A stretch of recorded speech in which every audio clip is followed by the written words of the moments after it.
Halo Sobat Dumai, perkenalkan, saya Farah Afika dari Prodi Pendidikan IPS Universitas Negeri Malang. Pada kesempatan kali ini, saya membuat video edukasi tentang bahaya gadget bagi anak-anak. Kita mulai yuk ke penyebarannya. Sebelumnya, Sobat Dumai tahu nggak sih gadget itu apa? Tentunya Sobat Dumai sudah pada tahu nih tentang apa itu gadget. Gadget atau telepon genggam adalah perangkat telekomunikasi elektronik yang dapat dibawa kemana-mana dan tidak perlu disambungkan dengan jaringan telepon menggunakan kabel. Gadget digunakan untuk melakukan komunikasi, belajar, serta mendapatkan hiburan dari sosial media. Penggunaan gadget ini juga banyak digemari oleh segala kalangan, baik itu anak-anak, remaja, dewasa, bahkan lansia. Sobat Dumai, tahu nggak sih bahaya apa yang bisa terjadi apabila anak-anak kecanduan menggunakan gadget? Berikut beberapa bahaya dari kecanduan gadget bagi anak-anak. Yang pertama adalah mengalami gangguan tidur. Yang kedua, mengalami sifat agresif. Yang ketiga, mengganggu pertumbuhan anak. Yang keempat, memicu kurangnya konsentrasi anak. Yang kelima, potensi gangguan mental pada anak. Dan yang keenam, anak menjadi kecanduan dari gadget atau dikenal dengan istilah Screen Dependency Disorder atau SDD. Kira-kira apa ya SDD itu? Dan apa sih tanda-tanda dan dampaknya? Istilah terhadap perilaku kecanduan gadget adalah Screen Dependency Disorder atau gangguan ketergantungan terhadap layar gadget atau yang sering disebut dengan STD. Sebuah penelitian terbaru menemukan 30% anak di bawah usia 6 bulan sudah mengalami paparan gadget secara rutin dengan rata-rata 60 menit per hari. Di usia 2 tahun, 9 dari 10 anak mendapat paparan gadget yang lebih tinggi dan berpotensi membuat mereka mengalami STD. Potensi gadget merusak otak anak bisa lebih tinggi jika si kecil terkena paparan gadget sejak dini. Beberapa tanda-tanda anak yang mengalami SDD dan perlu diwaspadai oleh orang tua diantaranya adalah: yang pertama, anak yang sibuk dengan gadget menjadi agresif atau pemarah jika tidak memegang gadget. Yang kedua, anak menjadi tantrum bila gadget diambil darinya. Yang ketiga, anak menolak untuk berhenti bermain gadget meski orang tua telah memintanya berhenti untuk memegang gadget. Yang keempat, tidak tertarik bermain di luar rumah atau kegiatan ekstra di sekolah.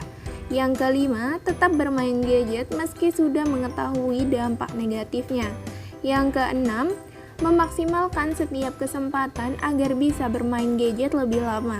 Yang ketujuh, cenderung berbohong kepada orang tua. Dan yang kedelapan, menggunakan gadget untuk mengalihkan perhatian dan meminta waktu lebih lama untuk memegang gadget. Selain dari tanda-tanda tersebut, maka terdapat juga dampak dari memegang gadget bagi anak. Yang pertama, dapat membuat speech delay atau terlambat berbicara pada anak.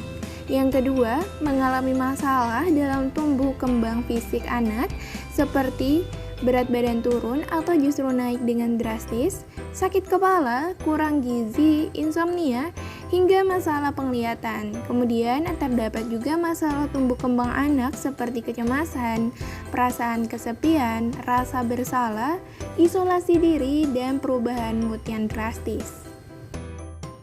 Nah, Sobat Dumai, tentunya kita tidak mau jika adik-adik kita untuk mengalami hal demikian, bukan? Jadi, saya ada beberapa tips yang bisa dilakukan, terutama untuk para orang tua untuk mampu menerapkannya pada anak-anaknya. Tipsnya seperti: yang pertama, batasi waktu penggunaan. Batasi penggunaan gadget sesuai dengan rekomendasi kelompok umumnya, seperti anak-anak di bawah usia 2 tahun sebaiknya tidak dibiarkan bermain gadget sendirian, termasuk TV, handphone, ataupun tablet. Dan anak-anak usia 2-4 tahun kurang dari 1 jam sehari. Usia 5 tahun ke atas sebaiknya tidak lebih dari 2 jam sehari untuk penggunaan rekreasional atau di luar kebutuhan belajar. Yang kedua, beri jadwal. Jadwalkan waktu yang tepat untuk bermain gadget.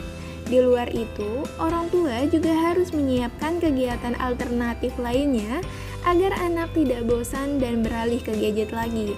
Yang ketiga, jangan beri akses penuh.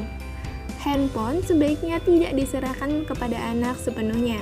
Biarkan anak meminta izin terlebih dahulu jika ingin menggunakannya dan ambil kembali setelah selesai.